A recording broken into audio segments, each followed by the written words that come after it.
Bienvenidos a este canal de teología. Hablaremos sobre las rupturas del pecado.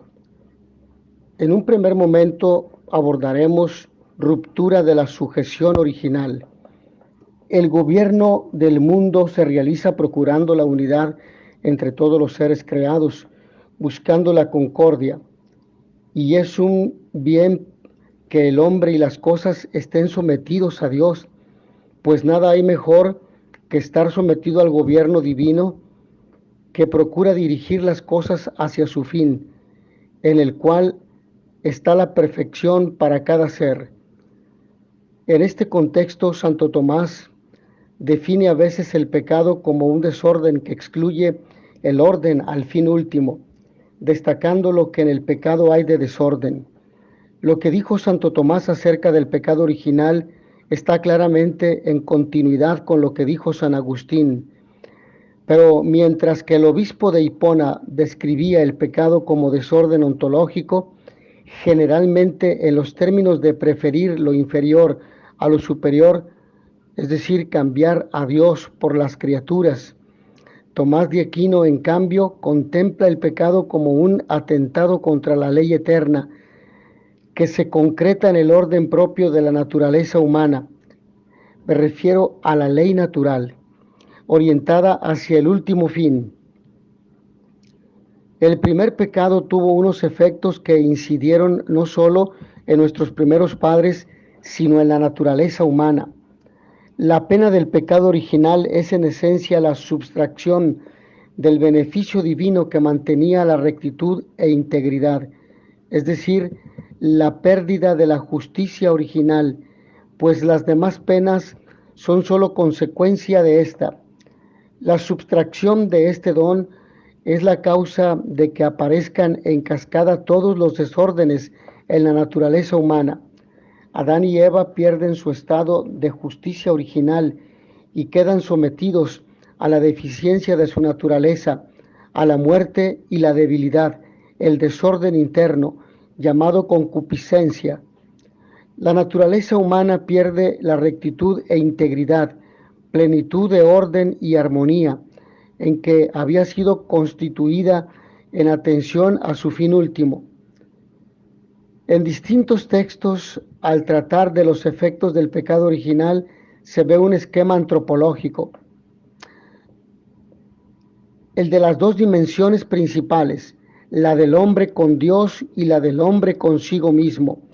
De este modo, el primer efecto del pecado original consistió en que la razón dejó de estar sometida a Dios, y el segundo, la ruptura interior, que tiene dos manifestaciones: la muerte como la insubordinación del cuerpo al alma y el desorden de las pasiones, las dificultades inferiores que no se someten al dominio de la razón.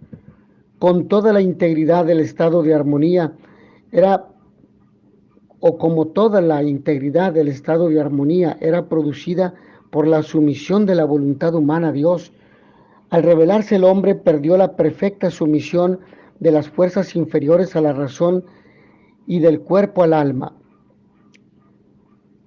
Este mismo esquema lo mantuvo en todas sus síntesis teológicas. En la Suma Teológica aparece en varias ocasiones. Recogemos solo dos de los textos más claros. Según el eclesiástico, Dios hizo al hombre recto. En efecto, esta rectitud consistía en que la razón estaba sometida a Dios, las dificultades inferiores a la razón y el cuerpo al alma. La primera sujeción era causa de las otras dos, ya que en cuanto que la razón permanecía sujeta a Dios, se le sometían a ella las facultades inferiores, como dice San Agustín, por donde la primera sujeción no era solo natural, sino un don sobrenatural de la gracia. Al igual que San Agustín afirma que la causa de la perfecta sujeción de lo inferior es un don gratuito. El pecado, que tiene su lugar en la voluntad del hombre, provoca la ruptura del orden natural, primero con el superior, es decir, con Dios, y como consecuencia con lo inferior. Esto quiere decir el cuerpo y la sensibilidad.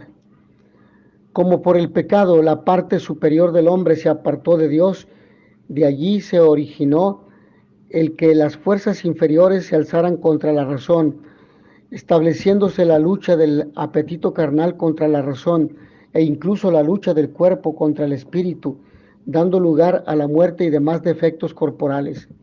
Además, Santo Tomás, aceptando el modo agustiniano de presentar las cosas, da prioridad y escoge como lo más significativo del desorden provocado por el pecado la rebelión de la sensibilidad contra la razón, las pasiones desordenadas. Tiene presente el texto del Génesis, una vez dada la transgresión del precepto, al quedar destituida el alma de la gracia, Adán y Eva sintieron en su carne el movimiento de la desobediencia. Esta pérdida viene descrita como si se tratase de una consecuencia inmediata y necesaria. En el comentario de la epístola a los Romanos enumera en forma escalonada el desorden que produce el pecado, incluyendo la relación del hombre con el mundo irracional. Son 3 rupturas entre el hombre y Dios, el hombre consigo mismo y con los seres racionales. Las 3 tienen en común que son relaciones de dominio natural, de sometimiento de lo inferior a lo superior. Por eso son ruptura de la sujeción. La mente del hombre por causa del pecado está contra Dios. Perdió la fuerza de mantener la obediencia de las potencias inferiores, también el cuerpo y las cosas exteriores. También fuera de su síntesis teológica, Santo Tomás ilustra la idea del pecado como causante de división. Pero hagamos un análisis por separado de las rupturas, que es el tema que nos ocupa en esta ocasión. Santo Tomás de Aquino expone el esquema de relaciones con su encadenamiento causal. Cuando se deteriora la relación del hombre con Dios, se deteriora la relación del alma con el cuerpo, muerte y concupiscencia, y la del hombre con el mundo, sufrimiento y pérdida de dominio. Se puede decir entonces que son 3 las relaciones afectadas: Dios-hombre, alma-cuerpo y hombre-mundo. Este esquema se mantiene con escasa variedad en los manuales escolásticos. Pero hablemos sobre la primera, es decir, en relación a Dios. La primera consecuencia del pecado original es la separación de Dios. Es el efecto inmediato del pecado y la pena más grave para el hombre. Los pecados, decía Santo Tomás, son como obstáculos interpuestos entre el hombre y Dios, de modo que imposibilitan contemplar a Dios. Debido a la separación de Dios, fuente de la vida, el hombre pierde fuerza para dominarse y para dominar lo exterior rectamente. Desde la perspectiva moral, Santo Tomás define el pecado, siguiendo a San Agustín, como dicho, hecho o deseo contra la ley eterna. Pero también afirma que todo pecado consiste formalmente en la aversión a Dios, por lo que parece incompleta la primera definición.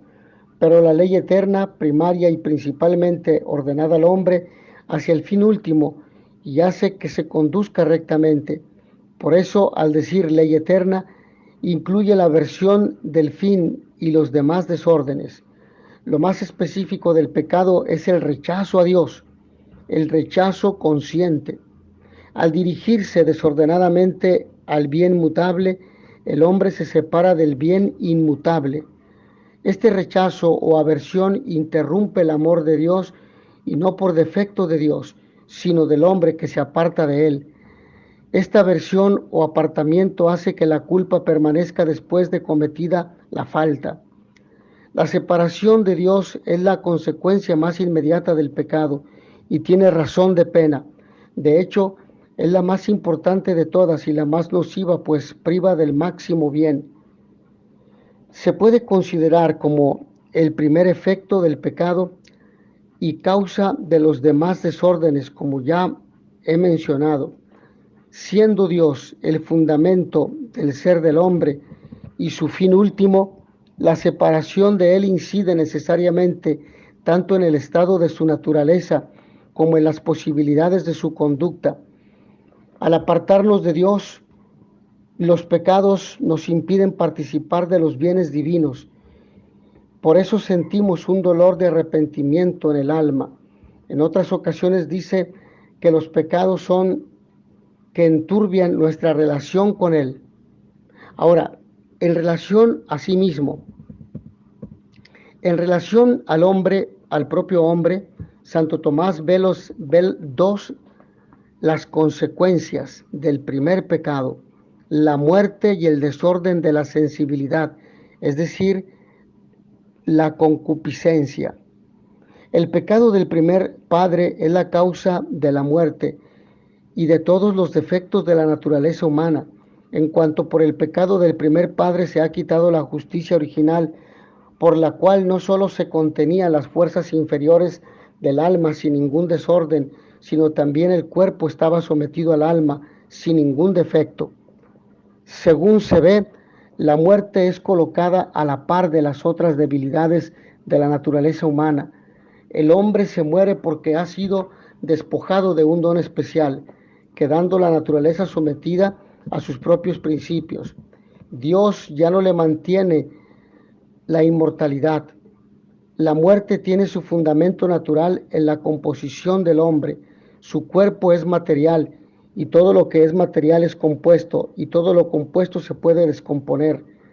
En consecuencia, cuando el hombre deja de estar protegido por la gracia original, es afectado por todos los agentes internos y externos que deterioran su vida. La naturaleza humana queda civil relicta, abandonada a su propio desorden que ahora tiene carácter penal por ser consecuencia del pecado. El ser humano después del pecado sigue orientado al verdadero fin, pero ya no tiene la justicia original. Para entender en qué consiste el desorden interior, hay que entender qué son los bienes naturales. En la Suma Teológica explica que se llaman bienes naturales a tres cosas: a los principios intrínsecos, que no sufren disminución o destrucción por el pecado; también a la inclinación del hombre a la virtud, que sufre atenuación o disminución y se llama también bien de la naturaleza; al don de la justicia original, concedido gratuitamente a toda la naturaleza humana y que se pierde completamente por el pecado.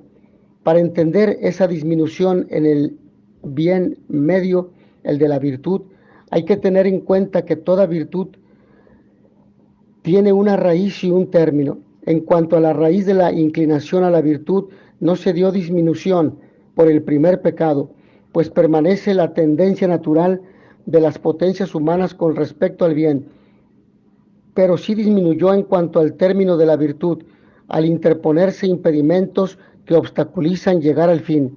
Además, puede seguir disminuyendo con los pecados actuales, haciéndose más difícil la contemplación de Dios, pues el pecado es cierto obstáculo interpuesto entre el alma y Dios.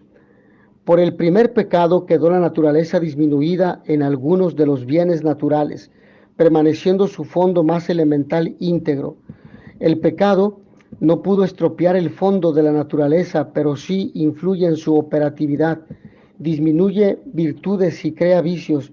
Por eso se dice que el pecado original es hábito en cierto sentido, pues dejó en la naturaleza cierta disposición desordenada, proveniente de la ruptura de aquella armonía constitutiva de la justicia original, así como se dice que la enfermedad corporal es cierta disposición desordenada del cuerpo por la que se destruye el equilibrio constitutivo de la salud. En concreto, el pecado original disminuyó la inclinación al bien de la virtud. Debido a esa disminución, la naturaleza humana se ordena a un fin que excede sus posibilidades. El pecado vulnera a la naturaleza humana en cuanto a su disposición respecto a los dones gratuitos. El desorden de las potencias respecto a su fin puede aumentar a medida que se añaden nuevos pecados. De este modo, el alma disminuye su aptitud natural para la gracia, y como esta habilidad para recibir la gracia se considera un bien natural, se dice que el pecado vulnera o hiere la naturaleza. Para referirse en concreto a los daños causados por la privación de la gracia, Santo Tomás recurre al esquema de los cuatro o de las 4 vulnera que dice tomar de San Beda el Venerable. En el famoso artículo tercero de la Cuestio 85 de la Prima Secunde, explica que al perder la justicia original por el primer pecado, todas las potencias del alma perdieron su orden propio, por el que naturalmente se ordenaban la virtud, como ya hemos dicho. A esta falta de orden, dice, es a lo que comúnmente se le llama herida en la naturaleza. Estas heridas aparecen como consecuencia de cualquier pecado y no solo del original. De este modo surge el famoso esquema de las 4 heridas: ignorancia, malicia, enfermedad y concupiscencia, que tiene paralelos casi idénticos en otros textos de Santo Tomás. Este esquema, tal como lo usa Santo Tomás de Aquino, se encuentra ya en las obras de Alejandro de Ales, el doctor franciscano, que también lo refiere a Beda. Es probable que Tomás de Aquino lo tomara de allí. No se ha podido determinar ningún lugar en las obras de San Beda, pero habremos de recordar que Tomás de Aquino fue discípulo de Alejandro de Ales de la misma manera que San Buenaventura. Sin embargo, señalamos un texto que quizá dio ocasión para esta doctrina. Se trata de una obra que se atribuye a San Beda de modo incierto. Señala 4 males: la ignorancia, el vicio, la torpeza en el hablar y la indigencia. Como la naturaleza humana desea conocer todas las cosas y por el pecado del primer hombre hay 4 males que obstaculizan la naturaleza humana, a saber, ignorancia, vicio, la torpeza del hablar y la indigencia, a los que sin embargo se oponen 4 bienes, a saber, la sabiduría a la ignorancia, la virtud al vicio, la elocuencia a la torpeza en el hablar y la riqueza a la indigencia. Puede suceder que este pasaje haya servido de base a los autores escolásticos que atribuyeron a Beda la doctrina de las 4 heridas, aunque ajustaron el esquema a las 4 potencias del alma: inteligencia, voluntad y los 2 apetitos, concupiscible e irascible. Ahora, en relación con el resto de la creación, a consecuencia del debilitamiento interior, se debilita también el dominio sobre los seres irracionales. Santo Tomás considera que el sometimiento que el hombre tenía de sus potencias inferiores era un elemento previo al dominio que podía tener sobre los animales. Cuando, después del pecado original, no tiene la fuerza suficiente para mantener en obediencia su sensibilidad, tampoco puede mantener el dominio sobre las cosas exteriores. Ya no sirven para lo que el hombre pretende y no consigue tanto beneficio en el uso de las cosas después del pecado. Según parece, para Santo Tomás, la creación irracional no ha sufrido directamente menoscabo por el pecado original, más bien sufre por ser objeto del desorden de la concupiscencia humana, que la domina y la puede usar mal. Las criaturas irracionales no son sujetos morales, ni obran por sí mismas. Se puede decir que les sobreviene un bien o un mal en cuanto guardan relación estrecha con las criaturas racionales para las que existen. Ahora bien, en las relaciones entre los hombres también se ve los rastros del pecado en las relaciones de unos hombres con otros. Por ejemplo, la esclavitud, la tiranía, la injusticia, la corrupción, etc. En toda sociedad ordenada, unos deben gobernar a otros. Es la ley de vida. Santo Tomás considera que pueden darse en una sociedad 2 modos de dominio: uno ordenado a construir y perseverar el régimen social, como el del rey que se dirige al bien común de su pueblo, y otro que busca y usa el dominio para su utilidad particular, como el del tirano sobre sus súbditos. Por esto dice que puede haber 2 tipos de sometimiento a la autoridad: el civil o económico y el servil. El primero es el propio de los hombres libres que obedecen al gobernante y observan las leyes porque reconocen libremente el servicio que prestan al bien común. El segundo es el propio de los esclavos o de los siervos que obedecen por miedo. En el primero impera la razón en las órdenes del gobernante y en sus leyes, En el segundo suele imperar la arbitrariedad. Santo Tomás cree, al igual que San Agustín, que el dominio servil ha sido introducido por el pecado. En el estado de justicia original, ningún hombre tendría derecho a someter a otro hombre que es su igual por naturaleza. Solo podría darse el dominio que es propio del gobierno de personas libres y no del dominio tiránico de las personas que las trata como medios para su beneficio personal. Por eso no existía tampoco la esclavitud, que es un deterioro de la capacidad de dominar que tiene el hombre. Las relaciones de la primera sociedad humana, Adán y Eva, se vieron afectadas por el primer pecado. El estado de sujeción de la mujer al varón antes del pecado era fruto del ejercicio de la libertad, y ambos mantenían una elevada dignidad en todas sus relaciones. Pero después apareció el sometimiento, a veces injusto, de la mujer al varón, a que alude el texto del Génesis, cuando habla de este sometimiento como una de las penas propias de la mujer. En síntesis, el pecado no solo inclina al hombre al mal, sino que también le tienta para no comportarse rectamente para con Dios, para con sus hermanos, ni tampoco para con el mundo.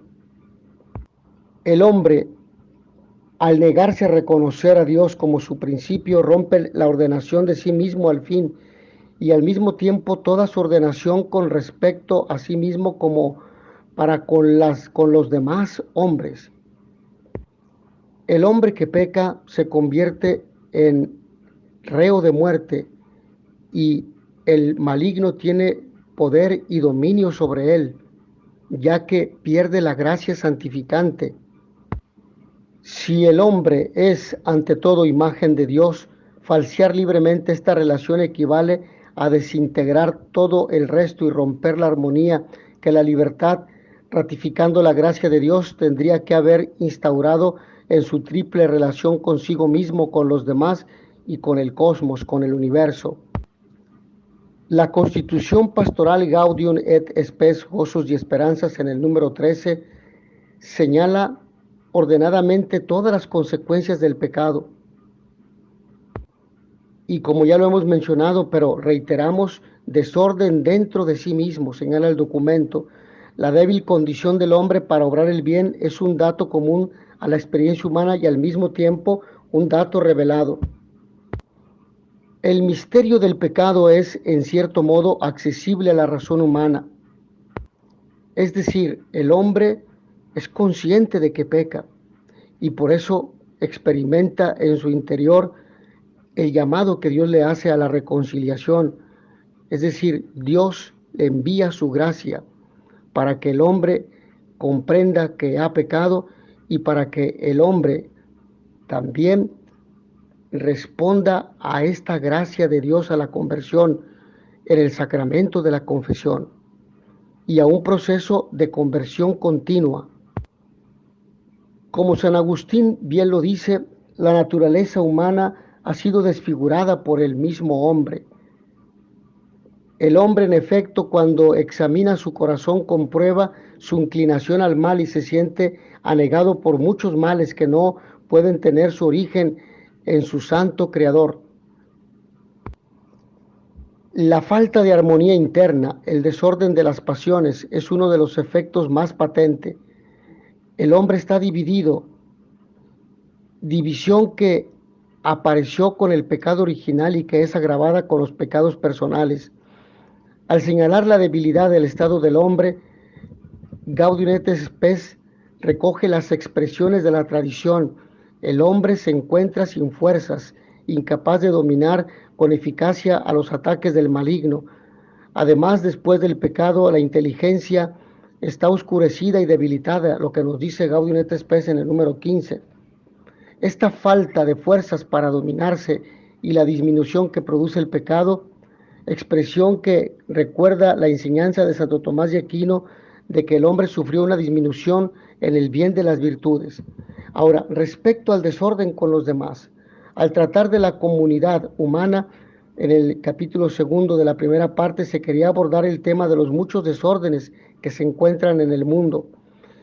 y se quiso destacar que la raíz del mal social procede en su origen del pecado, pues por el amor desordenado, asimismo el hombre se opone tanto a Dios como a su prójimo. Toda la vida del hombre queda trastocada, se vuelve difícil tanto en su interior como en las relaciones interpersonales. Algunas intervenciones señalaron la ruptura de la comunión entre los hombres como una de las más graves consecuencias del pecado. Es cierto que las perturbaciones que tan frecuentemente agitan la realidad social proceden en parte de las tensiones propias de las estructuras económicas, políticas y sociales, pero proceden sobre todo de la soberbia y del egoísmo humanos que trastornan también el ambiente social, y cuando la realidad social se ve viciada por las consecuencias del pecado, el hombre inclinado ya al mal desde su nacimiento encuentra nuevos estímulos para el pecado, los cuales solo pueden vencerse con denodado esfuerzo ayudado por la gracia.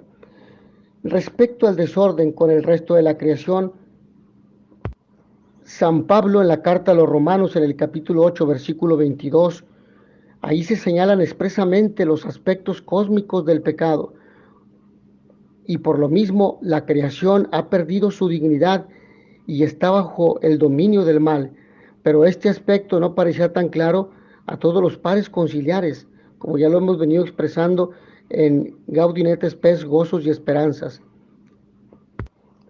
El desorden en la relación con el cosmos aparece también al tratarse de la escatología, es decir, de las realidades últimas, el cielo, el infierno, el purgatorio. Al final de los tiempos se transformará el universo entero. La figura de este mundo afeada por el pecado pasará, pues Dios nos prepara una nueva tierra. Hasta aquí en este tema sobre las rupturas del pecado, lo que provoca nuestra realidad personal, social y universal. Agradezco a todos ustedes su amable atención y noticia veritatis proficere pax et bonum.